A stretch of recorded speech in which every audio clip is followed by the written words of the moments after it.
Hello, this is my fourth nootropic video, and this is the long time coming video on Piracetam. And Piracetam is the prototypical of the Piracetam drugs, which are drugs which have this structure here. Generally this is the thing which gets changed, however there is substitution in the fourth position over here as well. And Piracetam was first developed, I believe, in the 1970s. I'll have to check that out. And a lot of research has gone into the use of this substance, and studies have found that in healthy volunteers, Piracetam can reverse the cognitive dysfunction caused by substances such as atropine and scopolamine.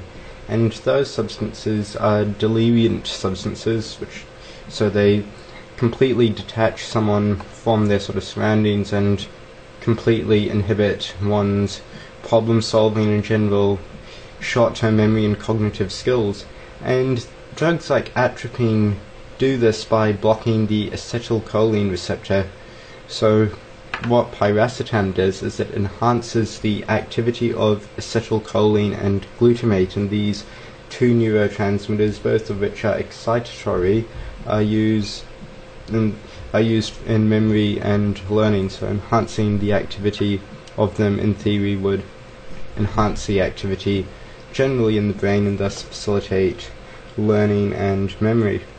So the way Piracetam and the other Piracetam substances actually enhance the activity of glutamate and acetylcholine is not 100% known. What is known is that it enhances the activity of a receptor known as the AMPA receptor, and that's a receptor which is a glutamate receptor, so it's naturally activated by glutamate.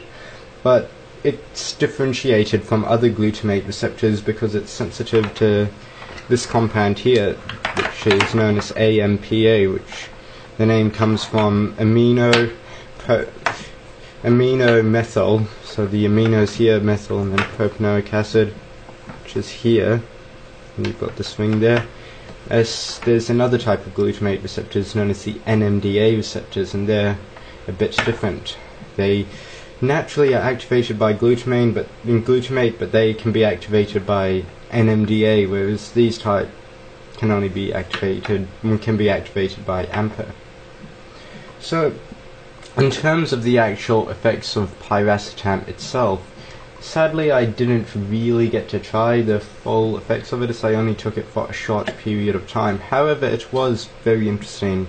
The reason I wasn't able to take all 60 of these is that a friend of mine really wanted to try Piracetam, so I ended up giving him most of it. Since this stuff's really cheap, you can get 500 grams of it for only about $20, and this only came with 48 grams worth overall. Anyway, and so when I initially was taking these pills, which are 800 milligrams, I was doing something known as taking an attack dosage, as Piracetam is a substance of very little acute toxicity, so you can play around with the dosages a bit. So I was trying to remember, since it was a few weeks ago, so I've sort of procrastinated on making this video. I was taking between 4 to 6 grams of it a day, so 4,000 to 6,000 milligrams, and it certainly kicked in a lot faster than Piracetam.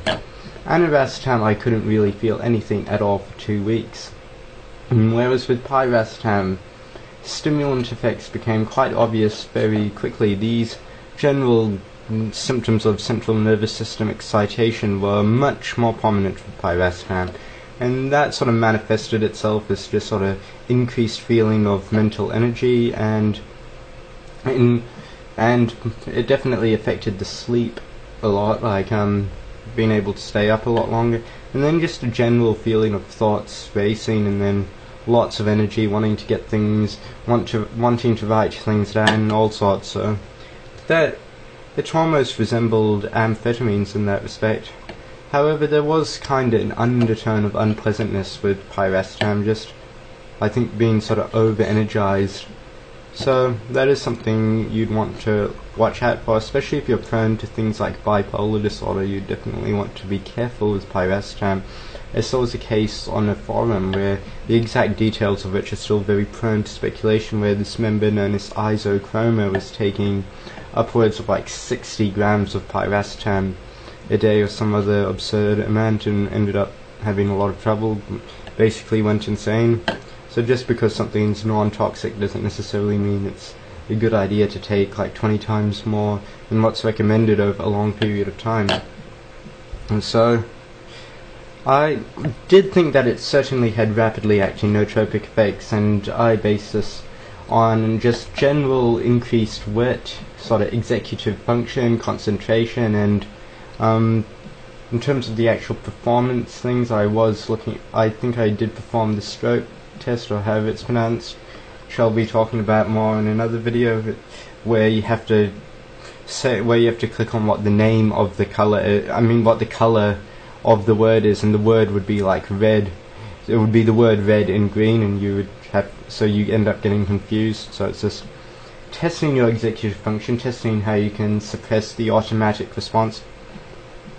And so it helped there.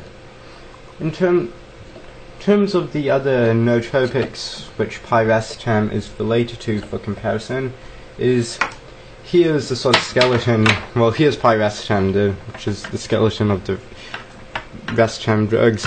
So removing this amino group here, having this amino group on Piracetam combined with this oxygen group and this nitrogen over here makes the substance very hydrophilic because it's polar, so it can, and hydrophilic things don't tend to cross the blood-brain barrier particularly well, with some exceptions like glucose, but they usually have sort of minions to get them across. So changing that amino group to something a lot more bulky, such as this methoxyphenyl group, and then you end up with Phenyl-GABAaminobutyric, which is more potent than Piracetam. Another thing you can do to make the substance more potent, I'm not sure why exactly this does make it more potent, particularly as the actual pharmacokinetics and other things of the Racetam substances I'm not fully aware of, but having something in the 4th position over here, putting in oxygen over here, and then you end up with oxyracetam, which is said to be a lot more potent than Piracetam, so that would be something to try in the future. So I couldn't really get a full look at Piracetam, however I did find it to be a stimulant. It certainly had rapidly acting nootropic effects, so it'd be certainly something I'd want to investigate again. One thing I'd like to comment on before I finish this video was on my review of Phenyl-GABAaminobutyric. I don't actually think the review was totally fair. I think my review was slightly too critical of Phenyl-GABAaminobutyric.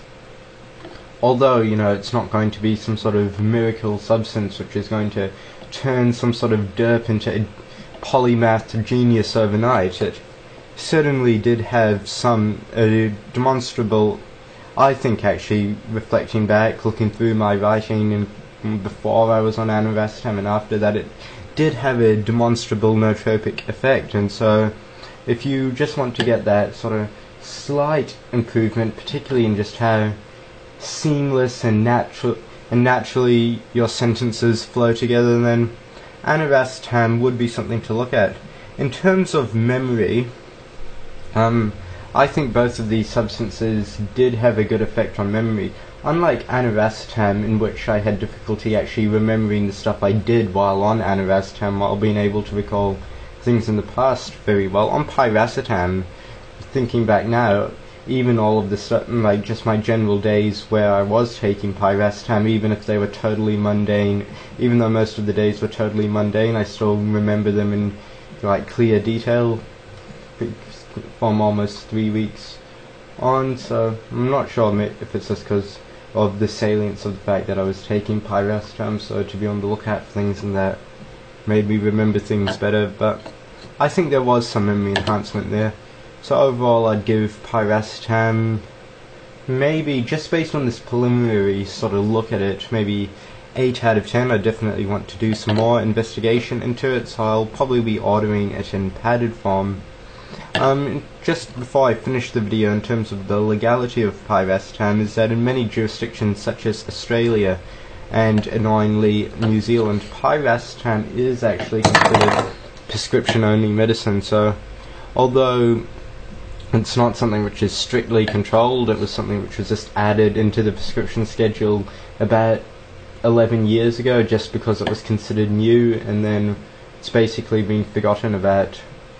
But it's like Australia, New Zealand, I think the United Kingdom, and possibly the United States have listed Piracetam as prescription-only medicine, so it's something you'd want to look out for. And just check your local laws, because some places are more strict on this than others. Okay.